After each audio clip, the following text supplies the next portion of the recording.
Most important class है, ध्यान दें। Consistency of system of linear equation. पहले एक्चुअली में ये थ्योरी हुआ, इसे पहले पढ़ना चाहिए, लेकिन ज़्यादा बेटर समझने के लिए हम इसे बाद में पढ़ाते हैं। जो हमने पिछले क्लास में, पिछले वीडियो में पढ़ाया,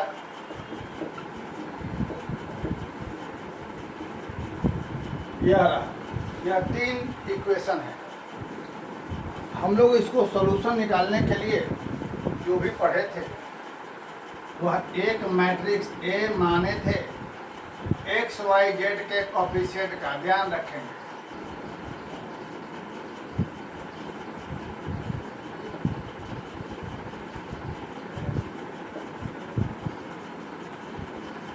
एक मैट्रिक्स एक्स लिए थे वेरिएबल का,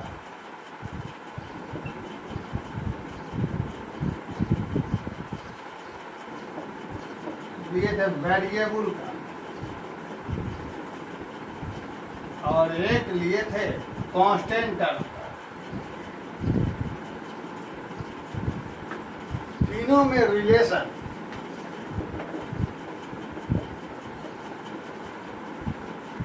ए इंटू एक्स बराबर बी करके देख सकते हैं। हमें निकालना था x, यानी यहाँ हो जाएगा आइडेंटिटी x बराबर हमें हो गया a इनवर्स b। इस a इनवर्स की जगह हम लोग, जैसा कि हमें मालूम है, यह भी लिख सकते हैं एडजॉइंट ए बाई डिटर्मिनेंट ए। अब आगे देखते हैं।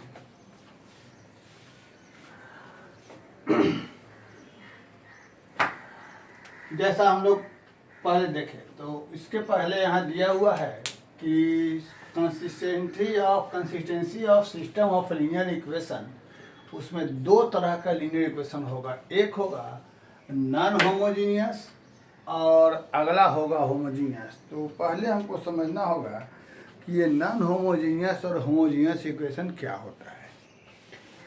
तो जैसा कि हम लोग केमिस्ट्री में पढ़े हुए थे कि होमोजीनियस मिक्सचर, जो भी पढ़े हुए हैं आप लोग, उसी से हम लोग समझते हैं कि एक इक्वेशन हमारे पास ऐसा लिया 2x² plus 4xy plus 7y² बराबर 0। एक लिया हमने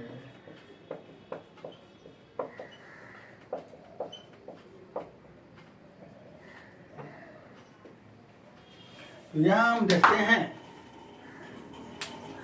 कि ये इक्वेशन है जिसके हर टर्म में हमारा वेरिएबल का पावर सेम है। यह एक ऐसा इक्वेशन है जिसमें हर एक टर्म में हमारा वेरिएबल का पावर सेम है। यहाँ हमारे पास हम देख रहे हैं वेरिएबल का पावर 2 है, यहाँ वेरिएबल का पावर 2 है, और यहाँ दोनों वेरिएबल मिल जाएगा तो इसका ही पावर 2 हो जाएगा।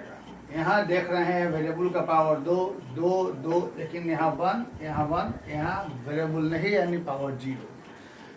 इसे हम लोगों ने देखा कि इस इक्वेशन में हर टर्म में वेरिएबल का पावर सेम है, तो यह कहलाएगा होमोजीनियस इक्वेशन। और इसमें हर टर्म में वेरिएबल का पावर सेम नहीं है, तो ये कहलाएगा नॉन होमोजीनियस। तो अभी हम लोग पढ़ रहे हैं नॉन होमोजीनियस, यानी जब हम लोग इसको देखते हैं तो जैसा हमने पिछला इक्वेशन देखा था, तो यही हमारा नॉन होमोजीनियस इक्वेशन है, क्योंकि इसमें यहाँ वेरिएबल का पावर 1, यहाँ वेरिएबल का पावर 1, यहाँ वेरिएबल का पावर 1, यहाँ वेरिएबल का पावर 0 है ही नहीं, मतलब 0।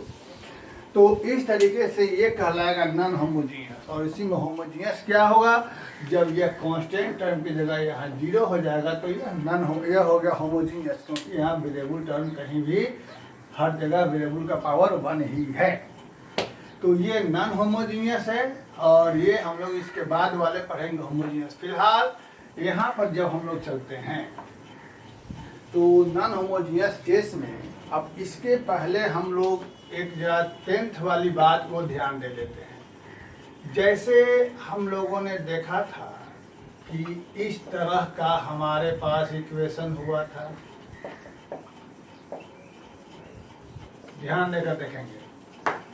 तो ऐसे इक्वेशन के लिए जब हम लोग सोल्व करने चलते थे इसे, तो ग्राफ प्लॉट करते थे, तो इसका ग्राफ या तो हमेशा हमारा ऐसा होता था, या हमारे पास ऐसा होता था, या हमारे पास ऐसा होता था, एक के ऊपर एक।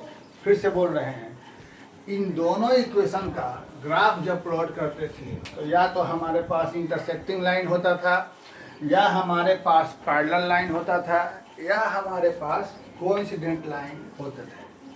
इसको हिंदी में कहते थे प्रतिच्छेदी रेखाएं, ये कहलाता था समांतर रेखाएं, ये कहलाता था संपाती रेखाएं। खैर उससे कोई मतलब नहीं। अब बचा कि क्वेश्चन को देखकर हम कैसे पता करते थे कि हमारा ग्राफ ऐसा होगा, हमारा ऐसा होगा, हमारा ऐसा होगा। तो हमको याद है कि ऐसे होने के लिए हमारे पास ये कंडीशन हुआ करता था, a1/a2 बराबर नहीं है b1/b2 के। और ऐसा होने के लिए हमारे पास यह कंडीशन हुआ करता था, और ऐसा होने के लिए हमारे पास यह कंडीशन हुआ करता था। तो इसको जरा हम लोग कोऑर्डिनेट वाले से भी समझते हैं कि इंटरसेक्टिंग लाइन होने के लिए दोनों के स्लोप आपस में बराबर नहीं होने चाहिए। स्लोप हमें मालूम है क्या होता है, -a1/b1। ऐसा होने के लिए स्लोप तो बराबर रहेगा, लेकिन कांस्टेंट टर्म बराबर नहीं रहना चाहिए, तो ये केस हो गया। और ऐसा रहने पर दोनों ही इक्वेशन सेम ही रहता है, यानी एक दूसरे के कुछ मल्टीपल रहते हैं, तो हमारे पास ये रहेगा। तो जब किसी दो साइमल्टेनियस इक्वेशन का ऐसा ग्राफ आता था, यानी ऐसा कंडीशन होता था, तब हम लोग इसे कहते थे consistence equation and unique solution. ऐसे केस में consistence equation and unique solution, ऐसे केस में क्या कहते थे, इनकंसिस्टेंस इक्वेशन नो सॉल्यूशन। और ऐसे केस में क्या कहते थे, consistence equation infinite solution, infinite many solution. Infinite solution एक अलग चीज है, इनफाइनाइट मेनी सॉल्यूशन उसको भी समझा देंगे। फिलहाल हिंदी में ऐसे को कहते थे हम लोग अविरोधी समीकरण। जैसे इक्वेशन का ये ग्राफ कंडीशन होता था, कहते थे अविरोधी समीकरण, केवल एक हल, यानी ओनली वन सॉल्यूशन, यानी यूनिक सॉल्यूशन। ऐसे कहते थे हम लोग विरोधी समीकरण, कोई हल नहीं, यानी इनकंसिस्टेंट इक्वेशन नो सॉल्यूशन। इसे कहते थे consistent equation infinite many solution, यानी बहुत सारे सॉल्यूशन। इसको भी कहते थे हम लोग आश्रित समीकरण, अनेक हल। तो ये अलग चीज। अब यही चीज हमें पता करना है मैट्रिक्स मेथड से। तो आइए देखते हैं। जब हम लोग इसको हम आगे बढ़ेंगे तो जरा हम लोग पहले ध्यान देते हैं, इस x की जगह हमारे पास हो जाएगा x y z,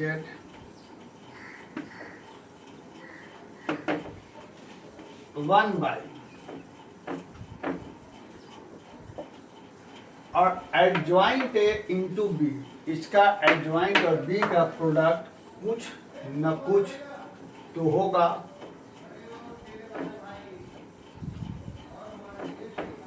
कुछ न कुछ तो होगा। This is the product of adjoint A into B.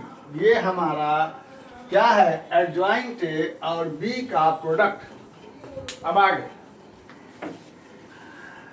solution of system of linear equation is depend on determinant of matrix A. Determinant of matrix A. And what is matrix A? Matrix A is the coefficient matrix of coefficient of variable, यानी x y z का। तो solution of system of linear equation depend on determinant of A का determinant 0 नहीं होगा या ए का determinant 0 होगा। ए का डिटर्मिनेंट 0 नहीं होगा या 0 होगा। जब यह 0 नहीं होगा, जब यह 0 नहीं होगा, जब यह 0 नहीं होगा तो समथिंग बाई कुछ मान लेते हैं हमने इसकी वैल्यू 5, हमने मान लिया कि इसकी वैल्यू हो गई 5। तो अगर हम यहाँ रख दिए 5 तो समथिंग बटा 5, समथिंग बटा 5, समथिंग बटा 5 कुछ ना कुछ वैल्यू निकलेगा। और जब कुछ ना कुछ वैल्यू निकलेगा तब ऐसे को हम लोग कहते हैं कंसिस्टेंस इक्वेशन, यूनिक सॉल्यूशन। जब कुछ वैल्यू निकलता है तो ऐसे केस में कहलाएगा consistence equation and unique solution. ऐसे केस में कब?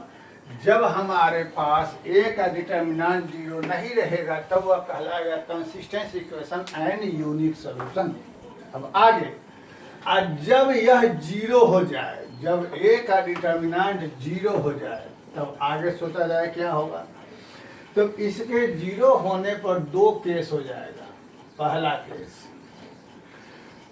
ये वाला जब ये 0 हो गया तो ऊपर वाला 0 नहीं होगा या ऊपर वाला 0 होगा। यानी यहाँ से adjoint A into B not equal to 0 रहेगा या हमारे पास एडजॉइंट ए इंटू बी भी 0 हो जाएगा। जब यहाँ पर इन दोनों का प्रोडक्ट जब नीचे वाला 0 हो गया तो 2 केस, या तो यहाँ पर 0 नहीं रहेगा या 0 रहेगा। अब देखते हैं, फिर से एक बार देख लेते हैं। हमारे पास x y z यह रह गया था, 1 बाई यहाँ पर 0 हो गया और यहाँ पर ज्वाइंट इंटू प्रोडक्ट जब 0 नहीं रहेगा यानी लैम्डा म्यू पी कुछ रहेगा तो सोचा जाए समथिंग बटा 0, समथिंग बटा 0, समथिंग बटा 0 हमारे पास क्या होता है, यानी अनडिफाइंड, यानी इसको कहेंगे नो सॉल्यूशन। तो ऐसे केस में हमारा यह कहलाएगा इनकंसिस्टेंस इक्वेशन एंड यहाँ हो जाएगा नो सॉल्यूशन। जब एडजॉइंट इंटू बी 0 नहीं रहेगा लेकिन ए का डिटर्मिनेंट 0 रहेगा तब यह कहलाएगा inconsistence equation and no solution. और जब यह भी 0 हो गया यानी 0 0 तो 0 बाई 0 तो ये सब हमारा हो जाएगा इनफाइनाइट मेनी सॉल्यूशन। तो यह हमारा हो जाएगा कंसिस्टेंस इक्वेशन एंड इनफाइनाइट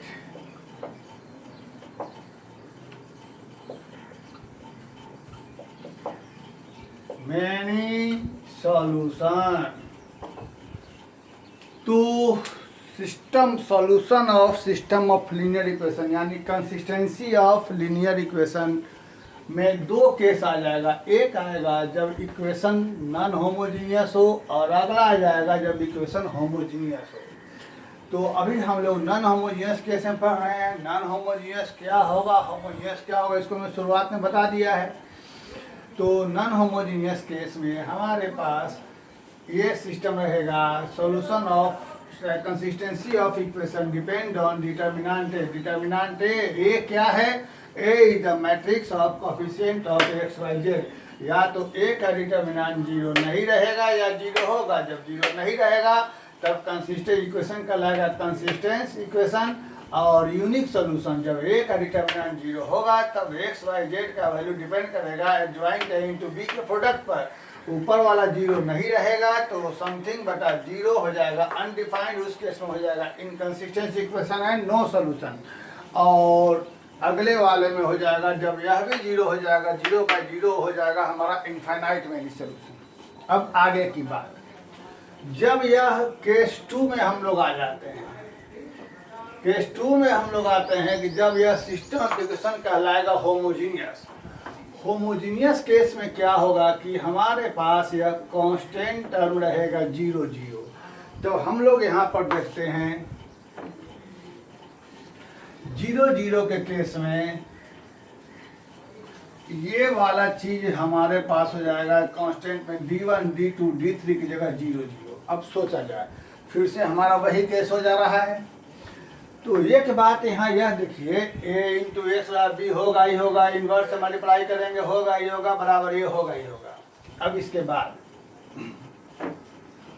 यहाँ के बाद क्या होगा, यहाँ के बाद हम देख रहे हैं कि जब हम लोग इसको ऐसे लिखें x की जगह x बाई जेड 1/a का डिटर्मिनेंट और एडजॉइंट इंटू बी, चूंकि b हमारे पास 0 0 0 है तो a से हम लोग b a का एडजॉइंट कुछ भी होगा और उसके एडजॉइंट में जब b से मल्टीप्लाई करेंगे तो एडजॉइंट इंटू b हमेशा 0 होगा।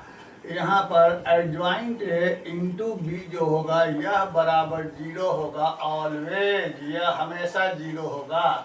क्यों 0 होगा समझ रहे हैं आप लोग, क्योंकि एडजॉइंट बी हमेशा 0 है। जब बी 0 रहेगा तो एडजॉइंट इंटू बी का मान हमेशा 0 होगा। तो हमेशा 0 होगा तो यहाँ पर ये हो गया हमारा 0 0 0। अब जब यह 0 0 0 हो गया तब एक्स वाई जेड का वैल्यू डिपेंड करेगा सीधे सीधे ए के डिटर्मिनेंट पर, मतलब मैट्रिक्स ए के डिटर्मिनेंट पर। और मैट्रिक्स ए का डिटर्मिनेंट या तो 0 नहीं रहेगा या 0 होगा। अब सोचा जाए जब यह 0 नहीं रहेगा, जब यह 0 नहीं रहेगा यानी क्या होगा, जब यह 0 नहीं रहेगा हमने मान लिया इसका वैल्यू 5 तो यहाँ हो गया 5, तो सोचा जाए 0/5 0/5 0/5 यानी 0 0 0 यानी क्या हो गया। ऐसे केस में सिर्फ और सिर्फ only one solution, only one solution, क्या चीज x0 y0 z0, और इसे ही हम कहते हैं ट्राइवियल सॉल्यूशन। और जब यह भी 0 हो जाए 0/0 0/0 तो ये हमारा कहलाएगा हमारा इनफाइनाइट मैनी सॉल्यूशन, और यह कहलाएगा हमको नॉन ट्राइवियल सॉल्यूशन। याद रखेंगे, फिर से पूरी बात सुन ले। कंसिस्टेंसी ऑफ लीनियर इक्वेशन, दो तरह के लीनियर इक्वेशन होंगे, एक नॉन होमोजीनियस और अगला होमोजीनियस।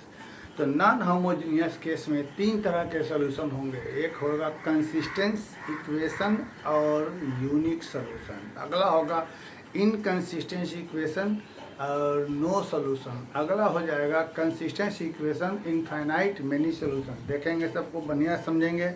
और ये है होमोजीनियस इक्वेशन। होमोजीनियस इक्वेशन में चूँकि बी जो होता है कांस्टेंट टर्म का मैट्रिक्स वो 0 0 होता है, तो एक एडजॉइंट को जब बी से मल्टीप्लाई करेंगे तो ऑलवेज रहेगा 0, तो यहाँ पर यह हमेशा 0 ही रहेगा। तो इसलिए यहाँ पर consistency of equation always depend on determinant of A, determinant of A, determinant of A. तो ए का डिटर्मिनेंट या तो 0 होगा या 0 नहीं रहेगा। जब इसका वैल्यू 0 नहीं रहेगा तब यहाँ पर हमने समझा दिया कि जब 0 नहीं रहेगा तो something by something, something 0 by something 0 0 हो जाएगा।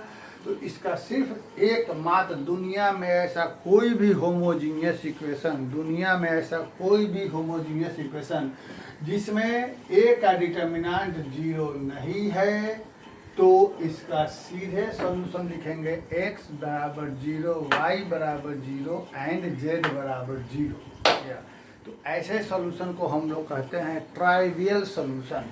और जब यह भी 0 हो जाए तो यह कहलाएगा हमारा नॉन ट्राइवियल सॉल्यूशन। तो ध्यान रहे यहाँ पर 2 तरह का होता है इनफाइनाइट सॉल्यूशन, पहला नॉन होमोजीनियस केस में, दूसरा होमोजीनियस केस में। तो होमोजीनियस केस में जब इनफाइनाइट सॉल्यूशन होगा तब उसको हम लोग कहते हैं non trivial solution. Non trivial solution में क्या होगा सो समझ लेंगे ठीक से। नॉन ट्राइवियल सॉल्यूशन में ए का डिटर्मिनेंट का वैल्यू 0 रहेगा। इतना आप लोग बनाएं और फिर इस पर कुछ क्वेश्चन लेकर हम अगले वीडियो में आते हैं। Thank you.